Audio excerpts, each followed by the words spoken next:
আসসালামু আলাইকুম। আজ রবিবার ৭ ডিসেম্বর ২০২৫। স্বাগত প্রবাসী সিটি সৌদি বুলেটিনে, সাথে আছে আমি শরীফুল ইসলাম। শুরুতে থাকছে শিরোনাম। সৌদিতে এক সপ্তাহে গ্রেফতার ১৯,০০০-এর বেশি প্রবাসী।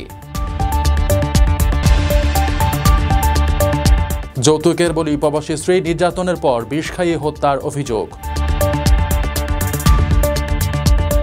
মার্বার্গ ভাইরাস আতঙ্ক, সৌদি প্রবাসীদের সতর্ক থাকার আহ্বান। প্রবাসী স্ত্রীকে আপত্তিকর মেসেজ, জামায়াত নেতা বহিষ্কার।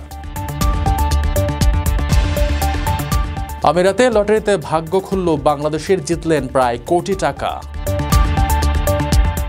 দর্শক, দেখছিলেন শিরোনাম, এবার পুরো খবর। প্রিয় প্রবাসী, আমরা যারা প্রবাসে কাজ করি, পরিশ্রম করি, আমরা সবাই চাই দেশে একটা ঠিকানা হোক, কিন্তু ভয় পাই প্রতারণা হবে কিনা, নিরাপদ কিনা, টাকাটা হারাবে না তো। আজ আমি এমন একটা প্রজেক্ট সম্পর্কে বলবো যেটা এই ভয়টা দূর করে দিয়েছে। তার নাম প্রবাসীর সিটি লিমিটেড। প্রবাসীর সিটি বাংলাদেশের প্রথম স্মার্ট শেয়ার ভিত্তিক রিয়েল এস্টেট প্রজেক্ট। মানে আপনি মাত্র ৫ লাখ টাকা বিনিয়োগে ১% শেয়ার কিনতে পারবেন, আর ৫ বছরে পাবেন দ্বিগুণের বেশি হালাল মুনাফা। তাহলে আর অপেক্ষা কেন? এখনই যোগাযোগ করুন স্ক্রিনে দেওয়া নাম্বারে। প্রবাসী সিটি লিমিটেড প্রবাসী হেলিকপ্টারের একটি অঙ্গ প্রতিষ্ঠান। সৌদি স্বরাষ্ট্র মন্ত্রণালয়ের কঠোর হুঁশিয়ারির মধ্যেই দেশ জুড়ে বিশেষ অভিযান। ২৭ নভেম্বর থেকে ৩ ডিসেম্বর পর্যন্ত চলা এই সাঁড়াশি অভিযানে আবাসন, শ্রম ও সীমান্ত আইন লঙ্ঘনের দায়ে গ্রেফতার হয়েছেন প্রায় ২০,০০০ প্রবাসী। সৌদি আরবের নিরাপত্তা বাহিনী দেশজুড়ে বিশেষ অভিযান চালিয়ে গত এক সপ্তাহে ১৯,৭৯০ জন অবৈধ প্রবাসীকে গ্রেপ্তার করেছে। দেশটির স্বরাষ্ট্র মন্ত্রণালয়ের তথ্য মতে ২৭ নভেম্বর থেকে ৩ ডিসেম্বর পর্যন্ত বিভিন্ন সরকারি সংস্থার সহযোগিতায় এই যৌথ অভিযান পরিচালিত হয়। গ্রেপ্তারকৃতদের মধ্যে আবাসন আইন লঙ্ঘনের দায়ে ১২,২৫২ জন, সীমান্ত নিরাপত্তা আইনে ৪,৩৮৪ জন এবং শ্রম আইন লঙ্ঘনের দায়ে ৩,১৫৪ জন রয়েছেন। এছাড়া সীমান্তে অবৈধভাবে প্রবেশের চেষ্টার সময় ১,৬৬১ জনকে আটক করা হয়, যাদের মধ্যে ৫৪% ইথিওপিয়ান ও ৪৫% ইয়েমেনি নাগরিক।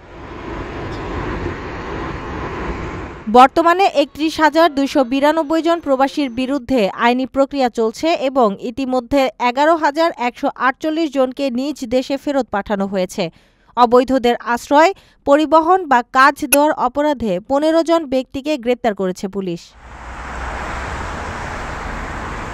স্বরাষ্ট্র মন্ত্রণালয় কঠোর হুঁশিয়ারি দিয়ে জানিয়েছে, অবৈধ অনুপ্রবেশে সহায়তা বা আশ্রয় দিলে সর্বোচ্চ ১৫ বছরের কারাদণ্ড এবং ১০ লাখ রিয়াল জরিমানার বিধান রয়েছে। পাশাপাশি অপরাধে ব্যবহৃত যানবাহন বা বাড়ি বাজেয়াপ্ত করা হবে। যে কোনো আইন লঙ্ঘনের তথ্য জানাতে মক্কা, রিয়াদ ও পূর্বাঞ্চলীয় প্রদেশে ৯১১ এবং অন্যান্য অঞ্চলে ৯৯৯ ও ৯৯৬ নম্বরে কল করার অনুরোধ জানানো হয়েছে।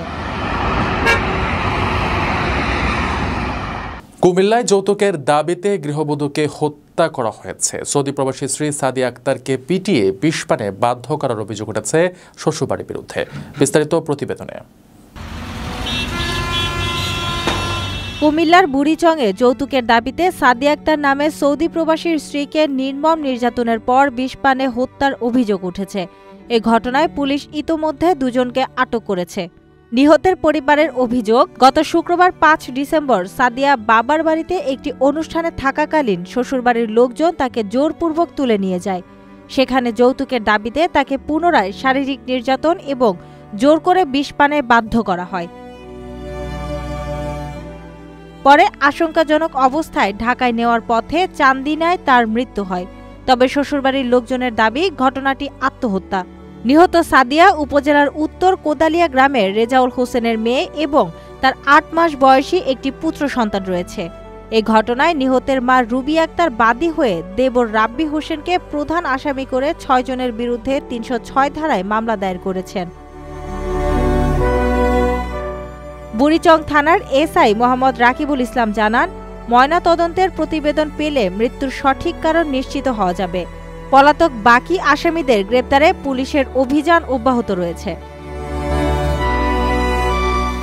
আপনার স্বপ্নগুলো আকাশ ছুবে প্রবাসীর হেলিকপ্টারের মাধ্যমে। বিয়ে, জন্মদিন অথবা যে কোনো বিশেষ প্রয়োজনে হেলিকপ্টার ভাড়া করতে যোগাযোগ করুন স্ক্রিনে দেয়া নাম্বারে। প্রবাসীর হেলিকপ্টার, নিরাপদ ও সাশ্রয়ী বাহনের বিশ্বস্ত নাম। সৌদি প্রবাসীদের জন্য জরুরি স্বাস্থ্য বার্তা। ইথিওপিয়ায় ছড়িয়ে পড়েছে প্রাণঘাতী মার্বার্গ ভাইরাস। সংক্রমণ এড়াতে প্রবাসীদের ইথিওপিয়া ভ্রমণ এবং সেখান থেকে আগতদের বিষয়ে সর্বোচ্চ সতর্কতা অবলম্বনের নির্দেশ দিয়েছে সৌদি দূতাবাস। ইথিওপিয়ায় প্রাণঘাতী মার্বার্গ ভাইরাসের প্রাদুর্ভাব দেখা দেওয়ায় সৌদি আরবে বসবাসরত বিভিন্ন দেশের প্রবাসীদের সতর্ক থাকার আহ্বান জানানো হচ্ছে। ভাইরাসের বিস্তার রোধে ইথিওপিয়ায় ভ্রমণ এবং সেখান থেকে আগতদের বিষয়ে বিশেষ সতর্কতা অবলম্বনের পরামর্শ দেওয়া হয়েছে। সৌদি গ্যাজেটের তথ্য মতে আদ্দিস আবাবায় সৌদি দূতাবাস ইতিমধ্যেই দক্ষিণ ইথিওপিয়ার সাউথ ওমোজোন ও সিদামা অঞ্চলকে ঝুঁকিপূর্ণ ঘোষণা করেছে। সৌদিতে অবস্থানরত যে সকল প্রবাসী ইথিওপিয়ায় ভ্রমণের পরিকল্পনা করছেন তাদের আপাতত ওইসব এলাকা এড়িয়ে চলতে বলা হয়েছে।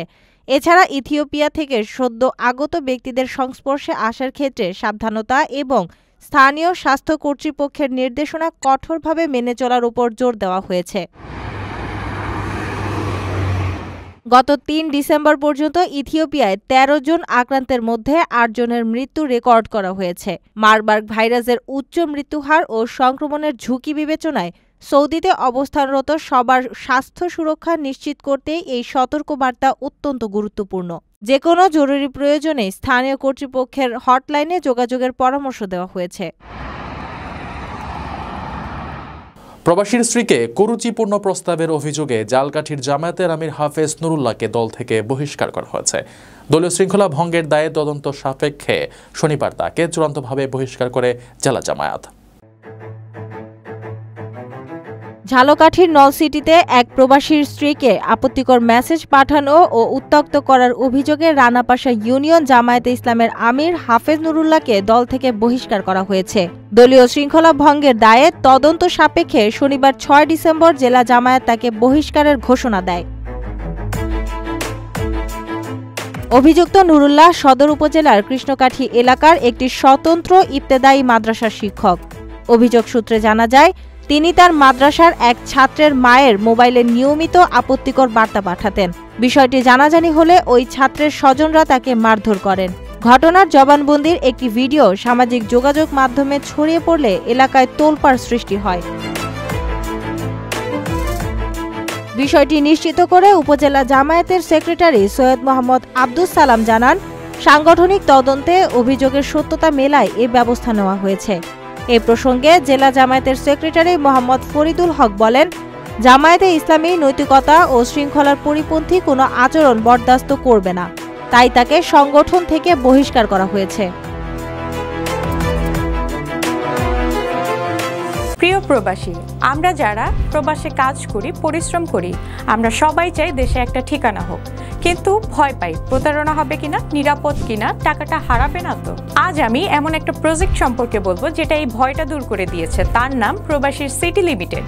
প্রবাসীর সিটি বাংলাদেশের প্রথম স্মার্ট শেয়ার ভিত্তিক রিয়েল এস্টেট প্রজেক্ট।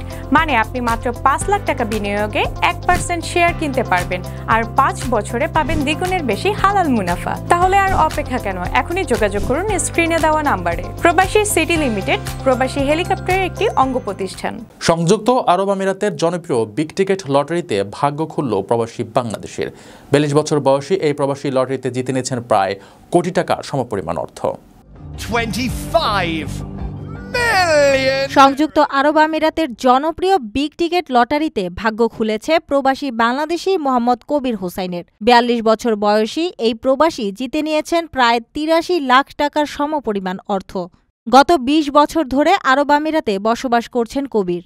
বর্তমানে তিনি আবুধাবির মুসাফায় একটি রেস্তোরাঁ পরিচালনা করছেন। লটারির প্রাপ্ত অর্থ দিয়ে ব্যবসার পরিধি বাড়িয়ে নতুন আরেকটি রেস্তোরাঁ খোলার পরিকল্পনা রয়েছে তার।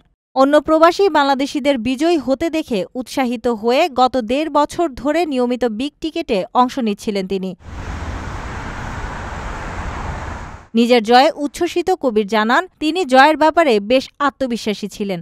ফলাফল ঘোষণার মাত্র 2 মিনিট আগে তার এক বন্ধুও তাকে বিজয়ী হওয়ার আগাম বার্তা দিয়েছিলেন। স্ত্রী, কন্যা ও ভাইকে নিয়ে আমিরাতেই থাকেন এই ব্যবসায়ী। দর্শক, দেখছিলেন প্রবাসী সিটি সৌদি বুলেটিন। শেষ করার আগে শিরোনামগুলো জানিয়ে দিচ্ছি আরও একবার। সৌদিতে এক সপ্তাহে গ্রেফতার 19,000-এর বেশি প্রবাসী। যৌতুকের বলি প্রবাসী স্ত্রী নির্যাতনের পর বিষ খাইয়ে হত্যার অভিযোগ। মার্বার্গ ভাইরাস আতঙ্ক, সৌদি প্রবাসীদের সতর্ক থাকার আহ্বান। প্রবাসী স্ত্রীকে আপত্তিকর মেসেজ, জামায়াত নেতা বহিষ্কার। আমিরাতে লটারিতে ভাগ্য খুলল বাংলাদেশের, জিতলেন প্রায় কোটি টাকা। এ ছিল সৌদি বুলেটিনের আজকের আয়োজনে। প্রবাসের সর্বশেষ সংবাদ পেতে ভিজিট করুন probastime.net, সাবস্ক্রাইব করুন আমাদের ইউটিউব চ্যানেল, চোখ রাখুন ফেসবুক পেজে। পরবর্তী বুলেটিন দেখার আমন্ত্রণ জানিয়ে আজকের মতো বিদায় নিচ্ছি। আমি শরীফুল ইসলাম। সেই পর্যন্ত সবাই ভালো থাকবেন এবং নিরাপদে থাকবেন। আল্লাহ হাফেজ।